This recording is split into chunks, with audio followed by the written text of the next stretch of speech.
surveillance until about now.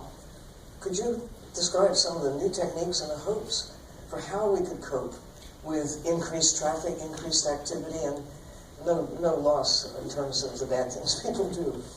We are humans, after all. Yeah, complicated subject matter. I'll try to boil it down.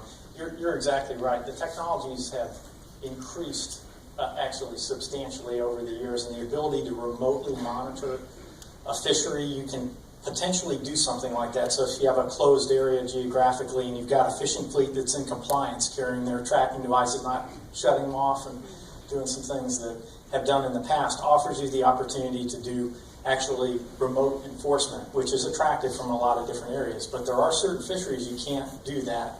So there are certain fisheries that may be based on size or size of nets or different types of fishing techniques and things like that. You're not going to be able to do that remotely. Unfortunately, you have to have people out there in order to actually do this, and that requires sailors and ships and helicopters and other types of things. But there are opportunities that exist. The technology becomes cheaper and better and more accurate to actually monitor compliant fisheries, but you also have to take into account non-compliant actors. So these are people who turn their radar off, turn off their tracking devices, go out there and take all the fish and hope they don't get caught.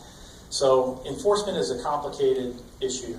And in any of the enforcement, the fisheries enforcement regimes that the Coast Guard enforces, we always do that hand in hand with the regulated public and all the other entities because they're enforcement aspects. So if you run things like derby fisheries up in Alaska and things like that, that forces everybody to go out within a 3-day period. And oh, by the way, you don't know what the weather's going to be like during that 3-day period. They may be going out in 60-foot seas during their only 3-day derby period. So there's a lot of complexities in enforcement. And while I agree with you, having sort of dotted lines on the map is a step forward, just as an enforcement guy, I would rather see you have a robust enforcement regime.